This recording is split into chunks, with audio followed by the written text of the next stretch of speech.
build a dam south of Shreveport that could be breached and have the water diverted into an old channel, which would drop the level of an already all those hard times coming up. And you see what's going to happen. He also sunk or semi-submerged a steam packet athwart the river there to serve as a block to federal shipping in a place called Loggy Bayou, about which more later. Well, you know,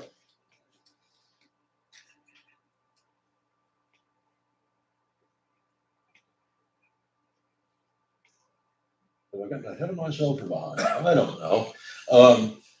But in early March of 1864, William B. Franklin, who was Banks's second in command, marches the Federal Army, the Army of the Gulf, out of New Orleans and heads them up toward Alexandria, where they are to meet Porter and Smith according to a very specific timetable.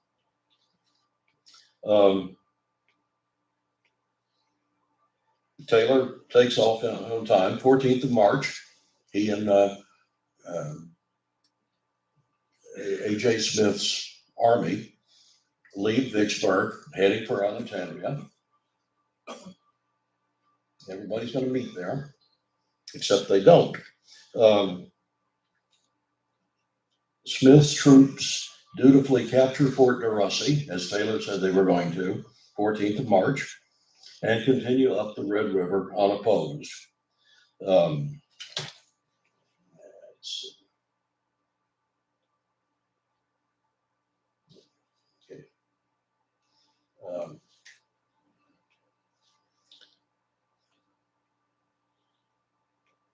Yeah, there's Alexandria. Porter sends a naval captain, Thomas O. Selfridge. Yeah, there he is. And the monitor, Osage, up to capture Alexandria. He steam up the river, expecting to find the Confederate resistance there. The Confederates have in fact abandoned Alexandria, left it with no defense. The city surrenders to Selfridge, and Selfridge sits there waiting for the rest of the army to show up.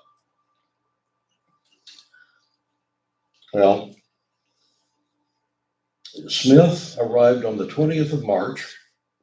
Franklin and Banks's troops don't get there until the 25th, and Banks himself doesn't get there until a day later aboard the previously mentioned Black Hawk with all of his cotton buying cronies. You see where this campaign is going, at least as far as Banks is concerned. They're not out to fight rebels, they're out to confiscate cotton. Well, Banks gets there and is infuriated to find that the Navy, which got there first, has been confiscating cotton all over Rapides Parish. God damn it, you stole it before I could steal it.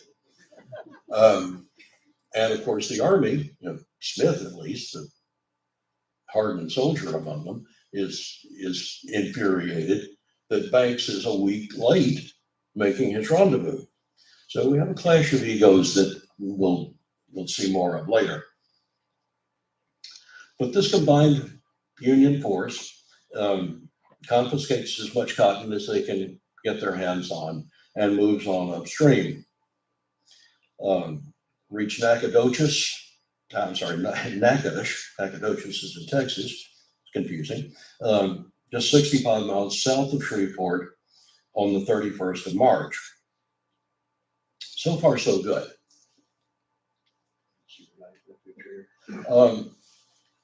Not the best of maps, but the Army and Navy are marching in lockstep, or sailing and marching in lockstep.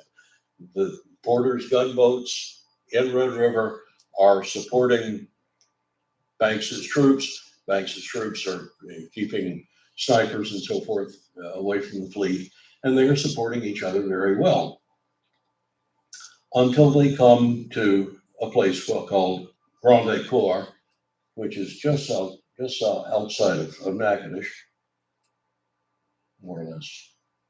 Well, yeah, there it is. And there things began to unravel. The road that the army was marching on diverges to the west, to the left. The river keeps going.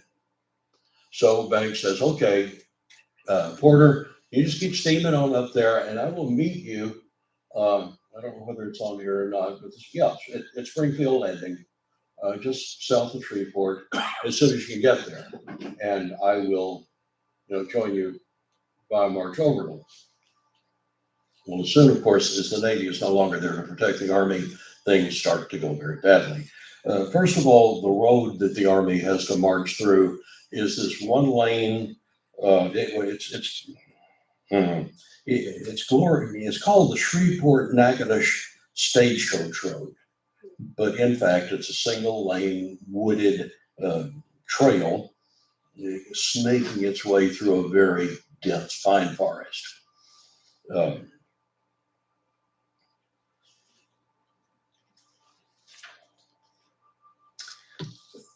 So narrow is this road, nobody can walk. I mean, it's a single file essentially. Banks's column stretched out for 20 miles along this road through what one cavalryman called a howling wilderness. This column was led by Albert E. Lee's cavalry division, some 4,000 essentially mounted infantry.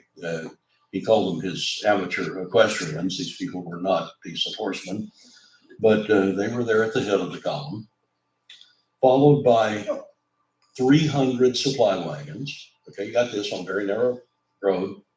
Then the artillery, then a division of infantry, 700 additional wagons, and then A.J. Smith's corps, all on a narrow little road. When the Army encamped at Pleasant Hill, that is the vanguard, the last of these troops had not yet left Natchitoches. They're just strung out from hell to breakfast. So 25 miles to the northwest, a little town called Mansfield, Taylor was laying in wait in a dense pine forest.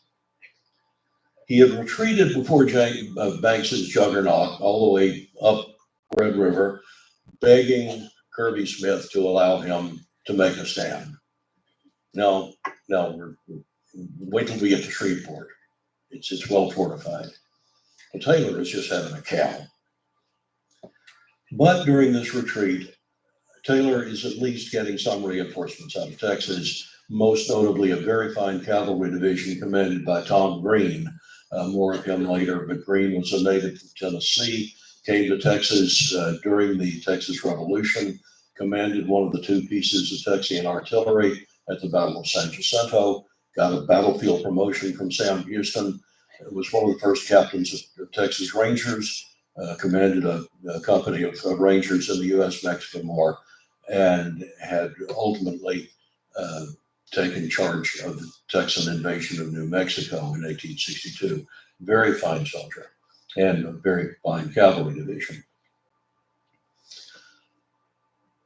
But finally, Taylor just says, okay, enough is enough. I don't care what Kirby Smith says. I'm not going to let Shreveport fall.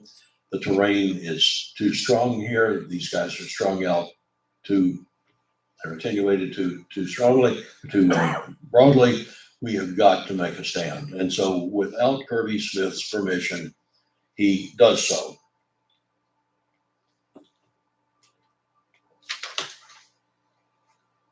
His line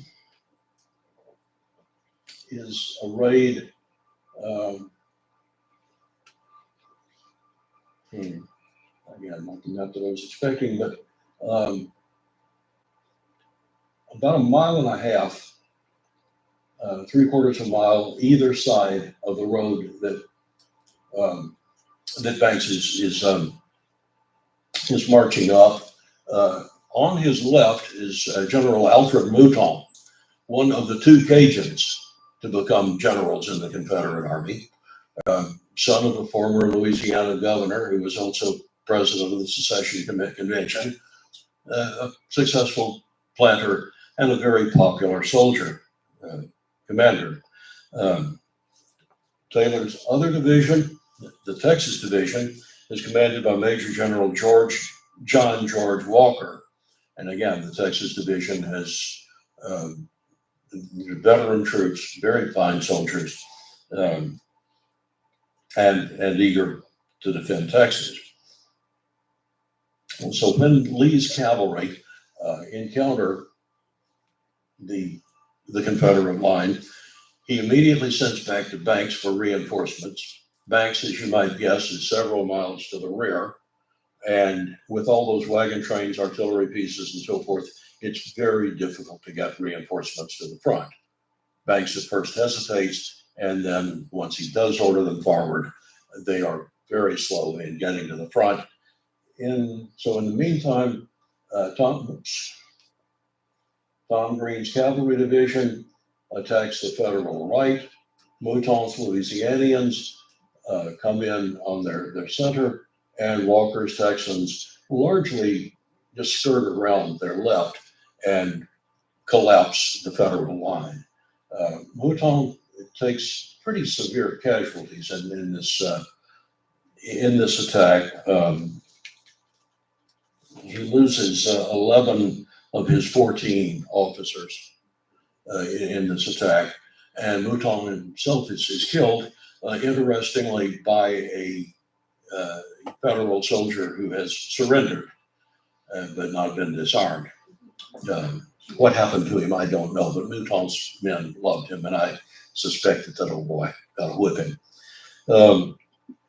Mouton's place, by the way, well, let me just go ahead and say that the Federal line is rather quickly overwhelmed, panics, falls into a rout, and heads back down the road faster than it came up, running into, of course, wagon trains and artillerymen and fresh infantry and so forth on the way up. And the whole thing just becomes a total nightmare, a jumble, which especially Green's cavalrymen take full advantage of, nipping at their heels and picking off prisoners and wagons.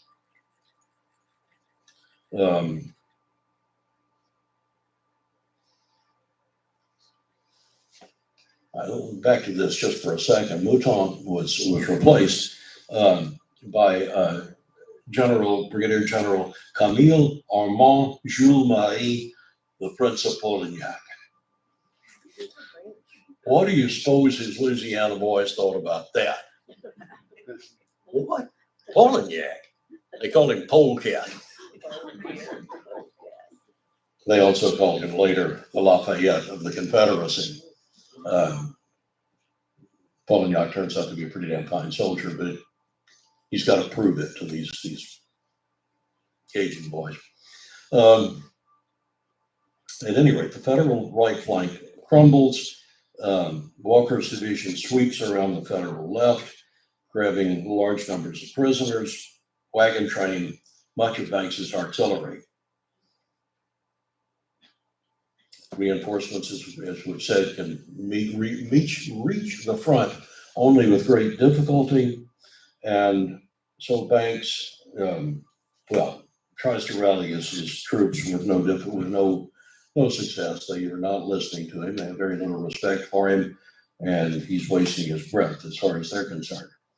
So the Federal Army falls back in a rout, disorganized, 3 miles from where they first encountered Taylor at Mansfield. The Battle of Mansfield was a stunning Confederate victory. In addition to stopping Banks and saving Shreveport, Taylor had inflicted 2,200 Union casualties while suffering fewer than 1,000, captured 20 cannon, hundreds of rifles, and nearly 200 wagons. That night, while basking in the glow of his victory, Taylor received a note from Kirby Smith, still up at Shreveport, ordering him to avoid a general engagement. He wrote back, "Too late, sir. The battle is won." Well, during the night, Banks, well, here, for example, Green's guys getting in among the federal wagon train. During the night, Banks retreats to the little town of Pleasant Hill, south of Mansfield, and forms a line of battle. He has reunited with most of H.A. Smith's men, the real hard fighting core of this army, and they are ready to renew the fight. Tom Green's cavalry pursued the retreating Banks, but it's not until 4 o'clock the next day that Taylor's army is sufficiently reorganized to make the march from down to Pleasant Hill and prepare to carry on the battle. But the good side of it is that Taylor has received some reinforcements. Kirby Smith had been sitting on 2 divisions that Taylor could well have used at Mansfield, but Thomas J. Churchill, the rather foppish guy on your left, and William H. Parsons, this chap, respectively command the Arkansas and Missouri divisions of the Trans-Mississippi Army. And Taylor says, or rather, Kirby Smith says, "Okay, Taylor, you can have them for whatever happens today." Well, as you can imagine, Paulignac's division, Walker's division, Green's cavalry had been pretty badly used up in the fighting at Mansfield. And so Taylor calls on these 2 guys to bear the brunt of the fighting at Pleasant Hill. Wish I had a better map, but the federal front was more or less here, and Taylor is keeping his Louisiana troops and his Texas troops in reserve on the front, facing the Federals, and sends his 2 fresh divisions on a sweeping flank march around the Federal left, intending to come up behind them and strike their exposed left and rear. Made perfect sense. But as so often happens, this is extremely dense forest, and a local guide didn't seem to know what he was doing. The idea was that they get past the Federal flank, wheel to the left, and come in on the flank and rear. Instead, they didn't go quite far enough, came to a road and took it right into the front of A.J. Smith's corps. Smith counterattacked, and Churchill's troops were thrown into some consternation. Taylor has to commit Parsons' division and also his Louisiana and Texas troops to keep this from becoming a debacle. But the situation does stabilize itself, or to become stabilized at any rate.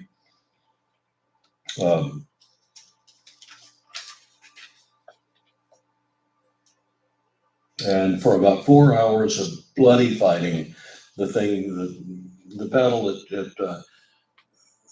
Pleasant Hill becomes a draw, but not the decisive victory that Taylor had hoped for. Banks had successfully held his position, inflicted about 1,600 casualties on Taylor, while losing about 1,400 himself.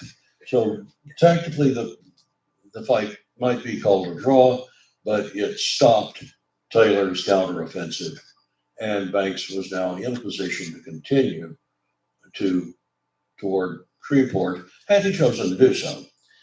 But he was quite badly rattled by the last 2 days' events, and chose instead to abandon his wounded and fall back to Natchitoches.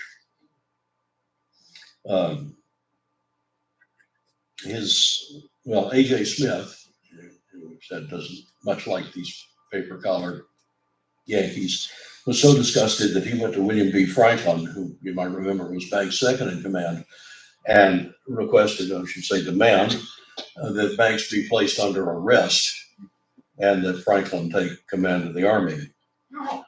Franklin replied, "Don't you know this is mutiny?" Whatever. So the Yankee marching song that we quoted a little earlier got some new verses. But Taylor and Smith with ragged ranks prevails.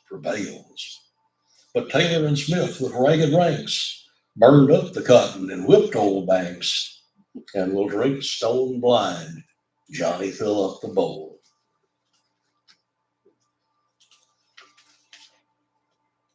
Porter, remember, chugging up the river, in the meantime has gotten as far as Springfield Landing, where he was to have met Banks. But guess what? Banks wasn't there. Surprise, surprise. Continued upstream a short distance to a place called Loggy Bottom,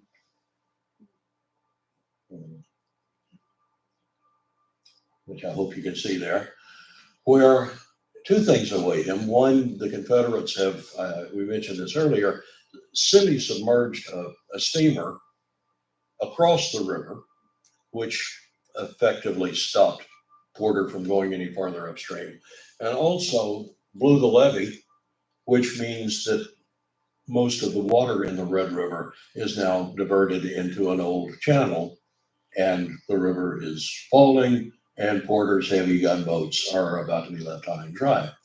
The Confederates, by the way, left a note hanging on the mast of that submerged steamer. Porter said, "It was the smartest thing I ever saw the rebels do."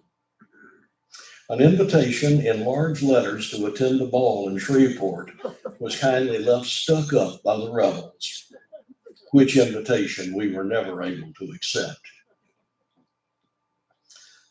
Well, with the river falling, breach dam and so forth, Porter then receives word of Banks's defeat, and so does the only wise thing, which is to turn his fleet around and head back downriver. So the fleet and the army are reunited at Natchitoches. We're just outside of Natchitoches, a little place called Grande Corps. River continues to fall, and so Banks is already snake bit. Porter sees his river drying up under him, so they do the only wise thing, which is to head back down to Alexandria. Taylor was prepared to press his advantage. He wants to follow up on this and inflict all the damage that he can on the Federal Army. But Kirby Smith once again rears his head, stung no doubt by the fact that his insubordinate subordinate has won a victory despite his orders to the contrary. He strips Taylor of his infantry, 3 of his infantry divisions, the Arkansas troops, the Missouri troops, and the Texas troops, leaves Taylor the Louisianians, and heads off with them under his personal command to Arkansas to meet Steele, who's not bothering much of anybody.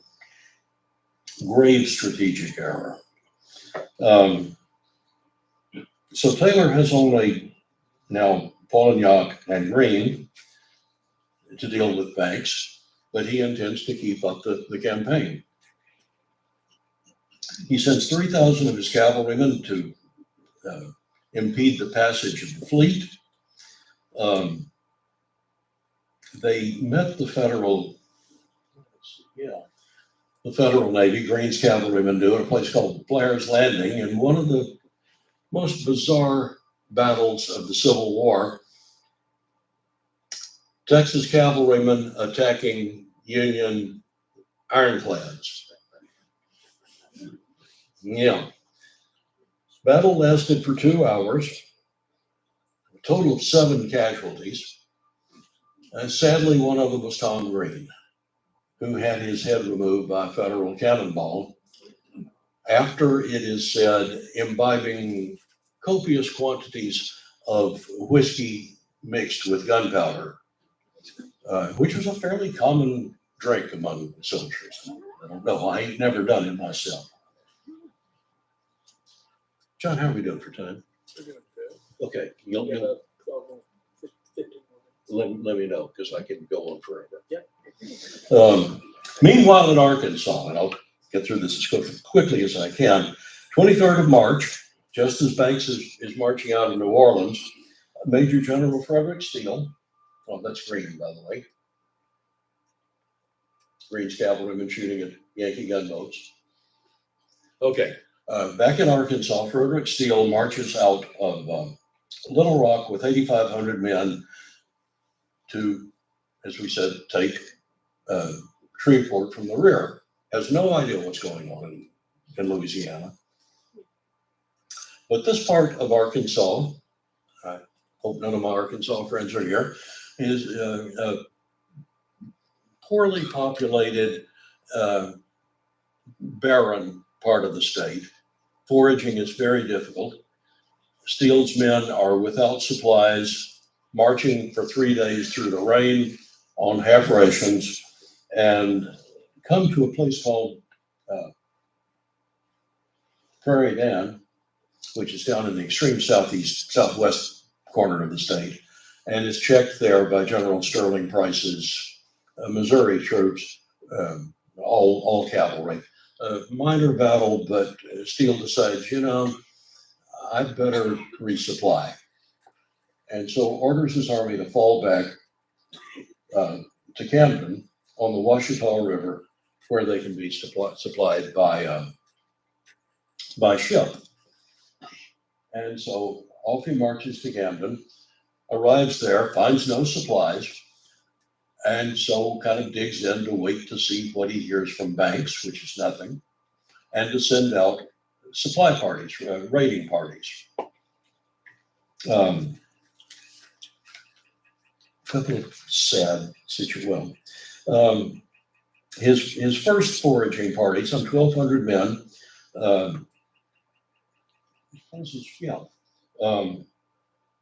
went down out to Poison Spring and collected 200 wagon loads of corn that the Confederates had stockpiled there, and is heading back to Camden with it when the Confederates catch up with him, overrun him, recapture the corn and the wagons, and send him scurrying back send the raiding party scurrying back into Camden.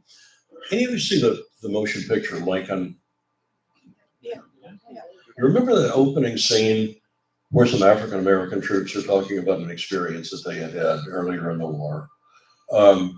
The 2nd Kansas Colored Infantry was on the front line at Poison Spring, and after the battle, a number of their wounded were murdered and scalped, bodies mutilated.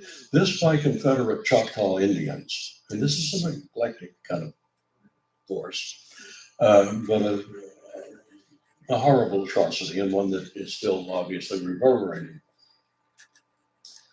So Steele sends out a second expedition to bring in supplies. This one to a place called Mark's Mill. There they are beset by Missouri and Arkansas cavalry, outnumbered, overrun, caught in the middle of a clearing, and the commander, the federal commander, a guy who probably called Francis Drake, surrenders his entire command. The largest surrender in the West. He lost 1,800 soldiers, most of them surrendered, and 240 wagons loaded with supplies. And the Confederates lost virtually no one in that encounter. So Steele, here kind of loosely besieged in Camden, realizing that he is not going to get resupplied, learning that Kirby Smith is on the way with at least 3 divisions, decides it's time to leave. Makes sense to me. And so on the night of the 26th of April, these guys decamp during the night, cross the Ouachita, and head north in a driving rain.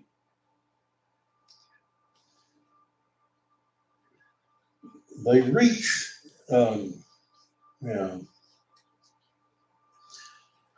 place called Jenkins Ferry on the Saline River on the 29th of April. And because of all this rain, they cannot get across it. Their wagons and their artillery are stuck in the mud. Kirby Smith is coming up behind, and they have to build a pontoon bridge. So the Federals form a line of breastworks, rifle pits, abati, a good strong defensive position with Cox Creek running on its right, a deep swamp on its left, and a 400-yard front that is ankle to knee deep in mud. Fine defensive position. Well, to take full advantage of this, first Sterling Price and then Kirby Smith, when he comes up, sends in attacks piecemeal. First a brigade, and then another brigade, and then another brigade of Churchill's division, and then a brigade of Parsons, and then another Parsons brigade, and then another Parsons brigade. Walker marches up, exhausted, and he's thrown in piecemeal, brigade at a time. Loses all three of his brigade commanders, two of them killed in action. So, absolutely pointless attack on a guy who was trying to do nothing but get away anyway.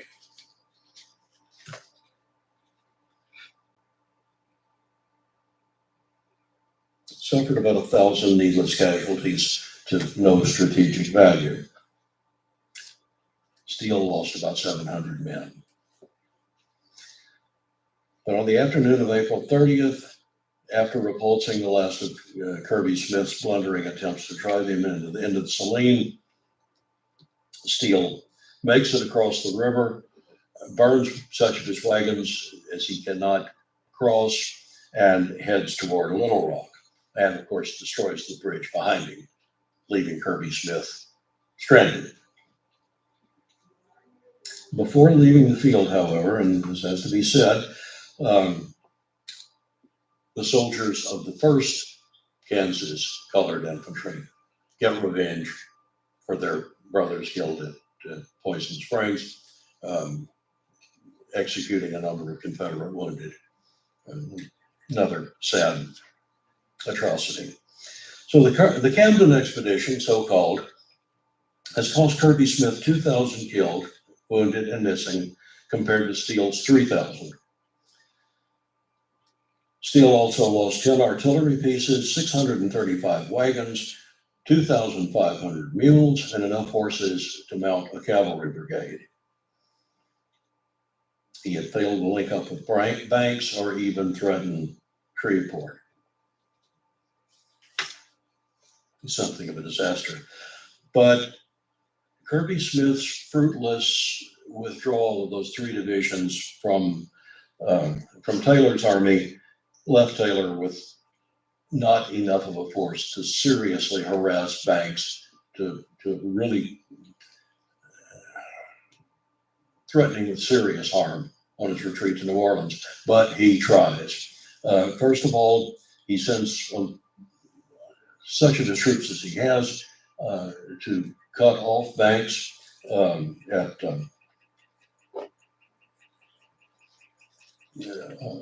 Cane River, but the Federals are just too numerous and overrun him.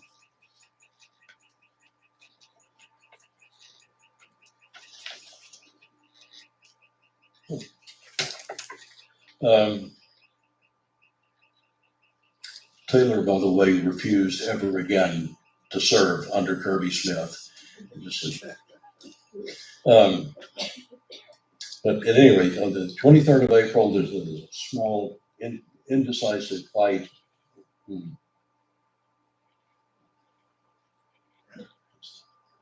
At a place called Monet's Ferry on Cane River. Banks just brushes past such few troops as Taylor can muster at that point. Porter reached Alexandria safely, although he lost several ships to Greene's cavalrymen, only to find himself trapped by falling water. I don't know if you know anything about Alexandria, but it's in Rapides Parish. Rapides being French for the waterfalls there, the rapids. The water has fallen low enough that his heavy armored gunboats cannot make it downstream. And so he is preparing to destroy them, and Taylor is preparing to capture them. He's thinking about recapturing New Orleans with the Federal Navy. And then one of those sort of miraculous things, a federal engineer named Joseph Bailey comes up with the idea of building a temporary dam across the Red River, raising the water level, and then breaching the dam and quite literally flushing the Federal Navy down the river. One little side note here, what is now Louisiana State University was then the Louisiana Seminar for Learning and Military Academy. Its first president was a man named William T. Sherman. And you'll remember that Sherman's troops, many of them are now with Banks's army. Well, Banks sends A.J. Smith's guys over to Pineville, which was the first home of LSU. And they demolish the seminary for building materials for the dam. There being very few rocks in Louisiana, those of you who've been there. The tallest mountain is shorter than I am. So with this dam breached, Porter's guys, this is Bailey, by the way, the engineer, who engineered the bridge. So with the fleet extricated, Banks' army turned south as well.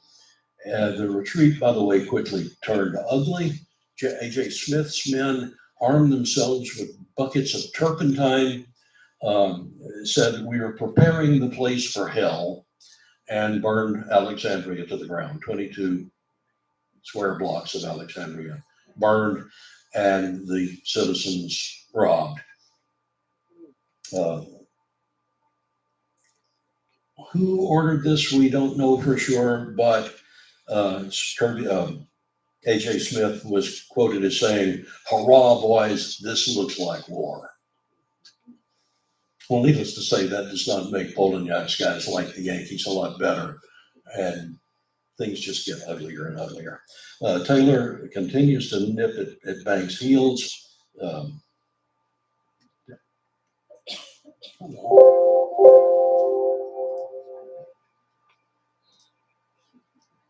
Oh, Uh-oh.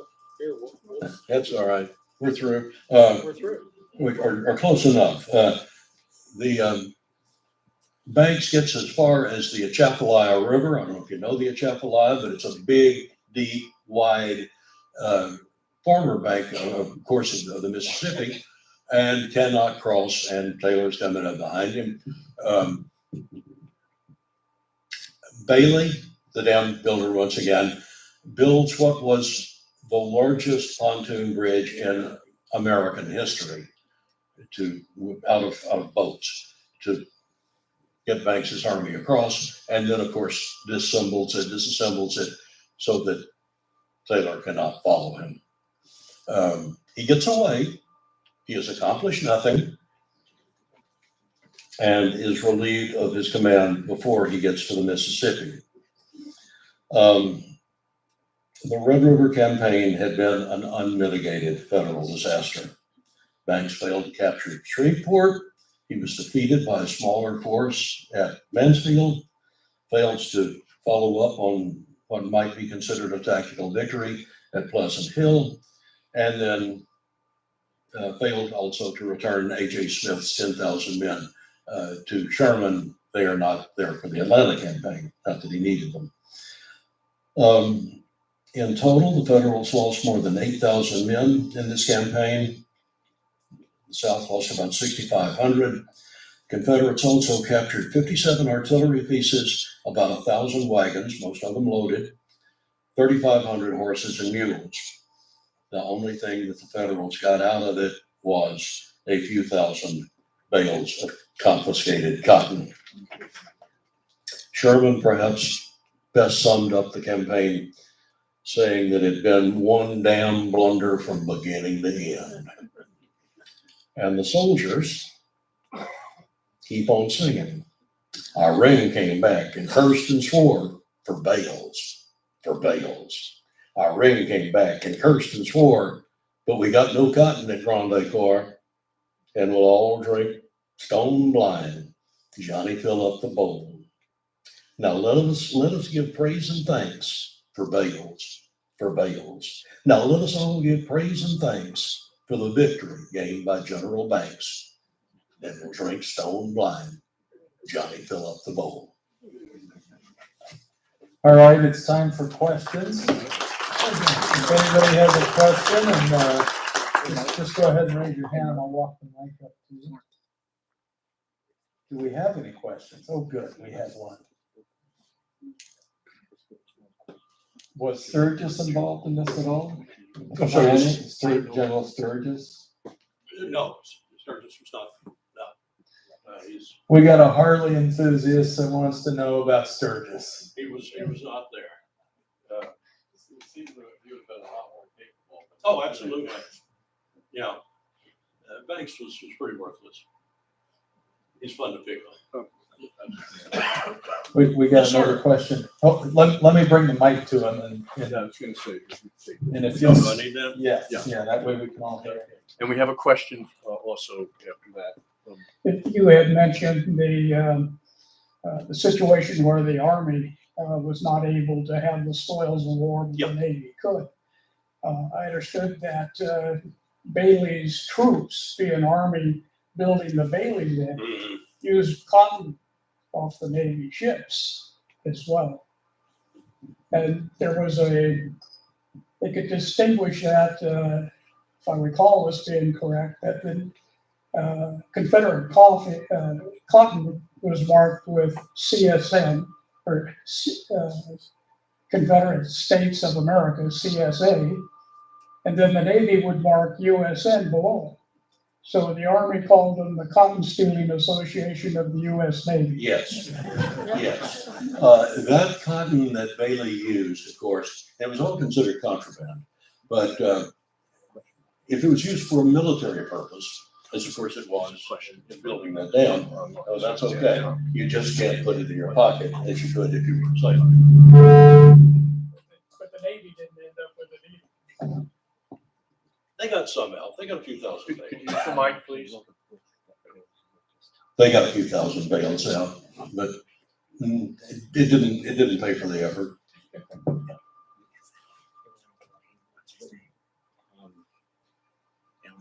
Y'all ready for dinner? No, we got a question Oh, from the. sorry, hi, Mary. Mr. Taylor was a Confederate? Oh, yes, ma'am, very My much. goodness. Absolutely. We have a question from the YouTube, and the viewer wants to know if you have a book that goes with this topic and where they might be able to purchase that book. Well, George, the book that you're sitting there in your lap, Theater of a Separate War, University of North Carolina Press, covers the whole Trans-Mississippi. There are chapters in the book on this. I have a manuscript that I'm floating around that hasn't gotten a taker yet, but on the Red River campaign. But I probably won't live to see it published. All right, we got time for two more questions. Hal's got one. Yes, sir. How long did it take for General Bailey to build the dam and to build the bridge? He, by the way, and not to be picky about this, but he was a lieutenant colonel, and he won the Congressional Medal of Honor for. But in total, about 2 weeks to build the dam. with Army labor, Damn. as it were. We have another question over here.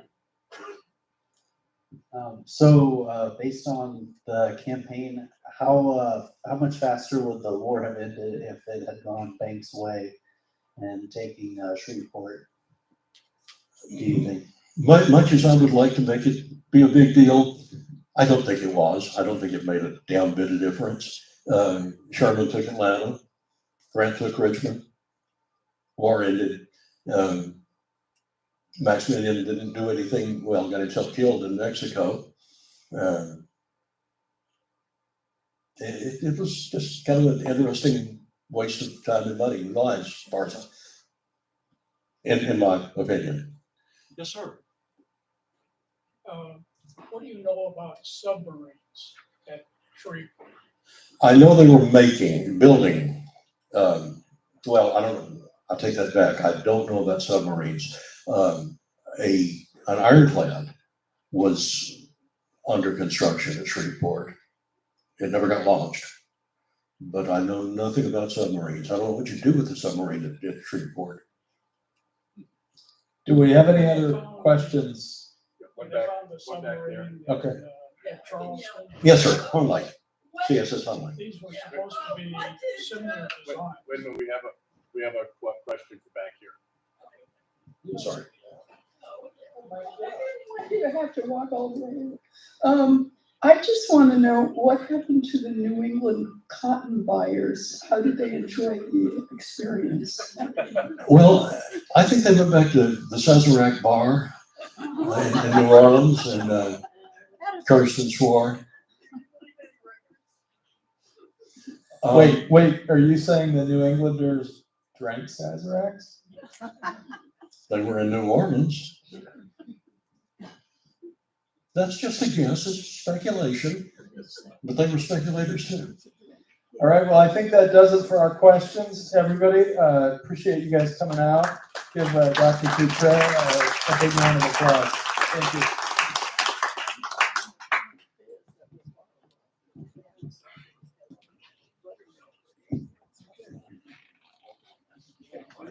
There's a trick to this.